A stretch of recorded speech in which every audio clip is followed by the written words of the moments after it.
यहाँ देखिरहनु भएको दृश्य दार्जिलिङ मिरिक अन्तर्गत पर्ने बाइपास रोडको हो। अभिवादन सम्पूर्णमा म लावाङ बमजनको। दार्जिलिङ तर्फबाट हो भने मुख्य मिरिक बजार पुग्न अघि र सिलिगुडीतिरबाट हो भने चाहिँ मुख्य मिरिक बजार छोडिएपछि बाइपास मोड भेटिन्छ। त्यही मोडबाट यो बाइपास रोड सुरु हुन्छ। बाइपास मोडदेखि पैदल 5 मिनट र वाहनद्वारा 1-2 मिनटको दूरीमा बाइपास रोडमा नै पर्ने यो चाहिँ मेरो सानो नर्सरी हो। त्यसो त मलाई सबै प्रकारका फुलहरू मनपर्छ। त्यसमा पनि सकुलेन्ट प्रजातिका पौधाहरूप्रति अधिक लगाउ भएको हुँदा मैले मेरो नर्सरीमा विशेषतः सकुलेन्टहरू नै राख्ने गरेको छु। यी सकुलेन्टहरू मैले अन्य विभिन्न नर्सरीहरूबाट सङ्कलित गरेको हुँ र अहिले मसित धेरै किसिमका सकुलेन्टहरू उपलब्ध छन्। सकुलेन्टका बोट र पातहरू अनौठा र आकर्षक हुनका साथै रङहरू पनि त्यस्तै मनमोहक हुन्छन्। यी विशेषताकै कारण यो अत्यन्तै सुन्दर देखिन्छ।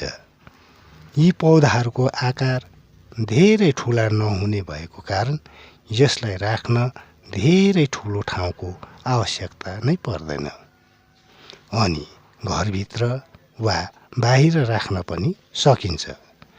यसलाई घरमा लगाउनुको अर्को खास फाइदा यो छ कि यसलाई एकचोटि रोपेपछि अन्य मौसमी वा सिजनल फुलहरूलाई झैँ घरिघरि रोप्ने झमेला नै पर्दैन। मौसमी फुलहरू फुलिसकेपछि गमलाबाट निकाल्नु, बीजहरू जम्मा गरी सुकाउनु र सुरक्षित राख्नु र फेरि सठिक मौसममा बीज उमारेर नयाँ खादमा रोप्ने धेरै कामहरू गर्नुपर्छ। तर सकुलेन्टलाई यी सब गर्नु आवश्यक छैन। यसले त 12 महिना 6 ऋतु नै आफ्नो सुन्दरताले मोहित तुल्याइरहेकै हुन्छ।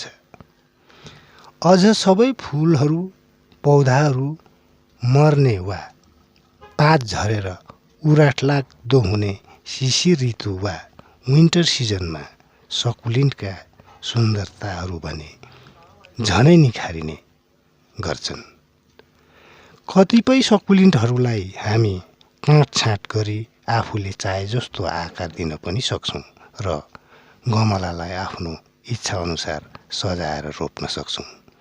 मैले चाहिँ काम नलाग्ने भनी फ्याँकिने गरेका प्लास्टिक र अन्य धातुका विभिन्न प्रकारका बट्टा, बयम, मग, ग्लास र जारहरूलाई विभिन्न आकृतिमा काटेर रङरोगन गरेर वा चित्रहरू कोरी तयार पारेका गमलाहरूमा नै सकुलेन्टहरू रोप्ने गरेको छु।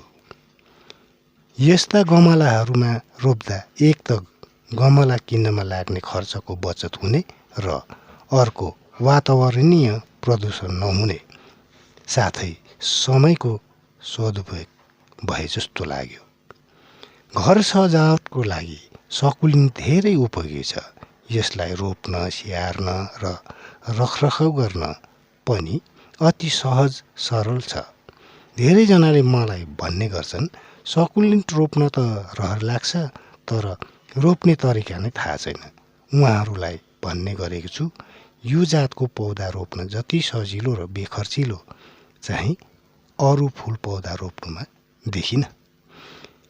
यसलाई रोप्ने तरिका र अन्य जानकारीहरू फेरिको भिडियोमा दिनेछु। अहिलेलाई भने यहाँहरूबाट बिदा लिएँ। धन्यवाद।